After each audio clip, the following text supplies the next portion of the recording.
Hello guys, ngayon ay may ituturo ako sa inyo kasi may nagtanong sa akin kung paano ko ba daw ito ginawa. Doon sa in-upload ko na reels nung isang araw. Ito siya. Ayan, may nag-message sa akin kung paano ko ba daw ito ginawa. Yung nandyan yung mukha ko dyan sa baba. Kung paano ko ba daw nilagay yan. Kung paano ko ba daw ginawa yan.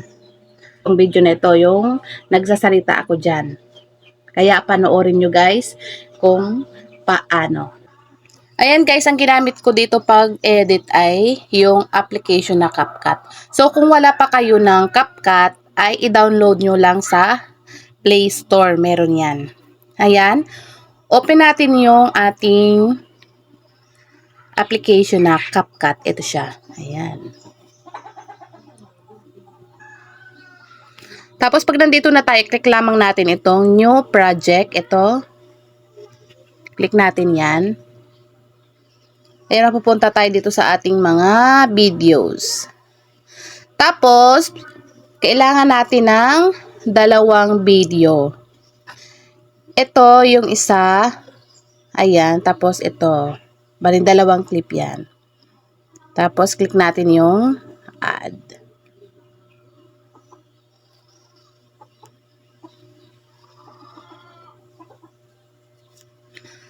So, ayan. Andyan na yung dalawang video natin. Tapos, punta ka lang dito sa dulo. I-delete mo tong watermark ni CapCut. Kasi nga, bawal sa Facebook yung may watermark. So, itong naunang clip na video, ito, yan yung ating gagawa ng reaction. So, ayan, bali dalawang clip na video na ito. Ito yung isa, ayan. I-click natin ito, then hanapin natin yung overlay. Click natin tong overlay. Overlay. So, pag na-click natin yan ng overlay, mapupunta yan sa baba. Then, hold lang natin at saka i-drag natin dito. Ayan. Tsaka ito. Ayan. Pwede natin yan liitan. Hold lang natin dito. Tap natin yung screen. Then, i-hold natin yan. Ganyan, paliit. Ayan. So, kung gusto mo mawala yung background, ito, yung background ng video mo na ginawa, i-click mo lang yan.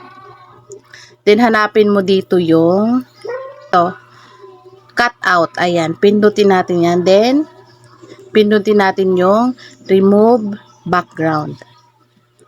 So, ayan. Tapos, antayin lang natin na matapos yan. Then, i-click natin ito. Remove background. Ayan, kung makikita nyo, wala na siyang background.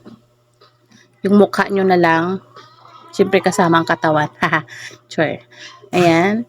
Diyan mo ilagay sa dulo. Ay, sa gilid-gilid lang. Kung gusto mo malaki, lakihan mo. Siyempre, maliit lang.